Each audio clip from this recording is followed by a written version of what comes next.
മഹാരാഷ്ട്രയിൽ Zika virus കേസുകൾ സ്ഥിരീകരിച്ച സാഹചര്യത്തിൽ സംസ്ഥാനങ്ങൾക്ക് ജാഗ്രതാ നിർദ്ദേശങ്ങൾ പുറത്തിറക്കി കേന്ദ്ര ആരോഗ്യ മന്ത്രാലയം.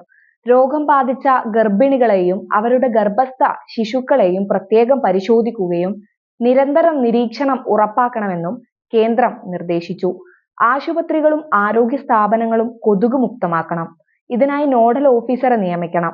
ജനവാസ മേഖലകൾ, ജോലിസ്ഥലങ്ങൾ, സ്കൂളുകൾ, നിർമ്മാണ സ്ഥലങ്ങൾ എന്നിവിടങ്ങളിലും കീടങ്ങളെ തുരത്താനും അണുമുക്തമാക്കാനും നടപടിയെടുക്കാൻ നിർദ്ദേശിച്ചിട്ടുണ്ട്.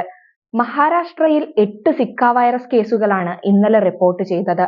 രോഗബാധിതരായ പലരിലും സിക്ക വൈറസിന്റെ ലക്ഷണങ്ങളും ഒന്നും തന്നെ കാണിക്കാറില്ല.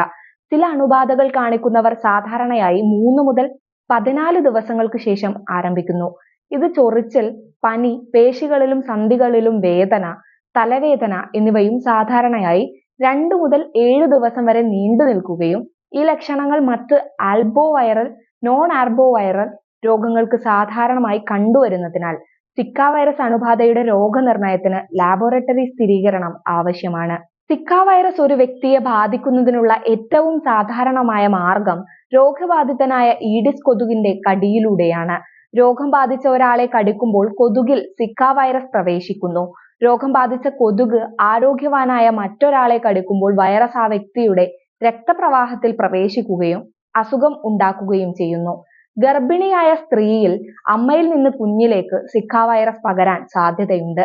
ഈഡിസ് കൊതുകുകളും അവയുടെ പ്രജനന കേന്ദ്രങ്ങളും സിക്ക വൈറസ് ബാധയ്ക്ക് സാധ്യതയുള്ള ഘടകങ്ങളാണ്. സിക്ക വൈറസിന്റെ പ്രതിരോധവും നിയന്ത്രണവും ഉറവിടം കുറയ്ക്കൽ വഴി കൊതുകുകളെ ഉന്മൂലനം ചെയ്യുകയും കൊതുകുകളും ആളുകളും തമ്മിലുള്ള സമ്പർക്കം കുറയ്ക്കുകയും ചെയ്യുന്നു. പൂച്ചട്ടികൾ, ടയറുകൾ, ബക്കറ്റുകൾ പോലുള്ള വെള്ളം സൂക്ഷിക്കാൻ കഴിയുന്ന പാത്രങ്ങൾ ശൂന്യമാക്കുകയും വൃത്തിയാക്കുകയും മൂടുകയും ചെയ്യേണ്ടത് പ്രധാനമാണ്. കാരണം ഈ സ്ഥലങ്ങൾ കൊതുകുകളുടെ പ്രജനനത്തിന് ഏറ്റവും മികച്ചതാണ്. അതിനാൽ അവ നീക്കം ചെയ്യേണ്ടത് നിർണായകമാണ്. സിക്ക വൈറസ് രോഗത്തിന് പ്രത്യേക മരുന്നോ വാക്സിനേഷനോ ഇല്ല. സാധാരണയായി സിക്ക രോഗലക്ഷണങ്ങൾ കുറയ്ക്കാൻ തെറാപ്പി ലക്ഷ്യമിടുന്നു. മതിയായ വിശ്രമത്തിന്റെയും സഹായ ചികിത്സയുടെയും സഹായത്തോടെ മിക്ക ആളുകളും പൊതുവെ സ്വയം സുഖം പ്രാപിക്കുന്നു. നിർജ്ജലീകരണം ഒഴിവാക്കാൻ വെള്ളം, പഴച്ചാറുകൾ, മോര്, തേങ്ങാവെള്ളം തുടങ്ങിയ ദ്രാവകങ്ങൾ ആവശ്യത്തിന് കുടിക്കുക. മതിയായ വിശ്രമം എടുക്കുക. കാരണം അണുബാധ ക്ഷീണത്തിനും പനിക്കും കാരണമാകും. ഡോക്ടറുടെ നിർദ്ദേശപ്രകാരം വേദനയോ പനിയോ ഉണ്ടായാൽ പാരസെറ്റമോൾ ഉപയോഗിക്കുക. സിക്ക വൈറസ് ബാധിത പ്രദേശങ്ങളിൽ താമസിക്കുന്ന ഗർഭിണികൾ കൊതുക് കടിക്കാതിരിക്കാനുള്ള മുൻകരുതലുകൾ എടുക്കണം.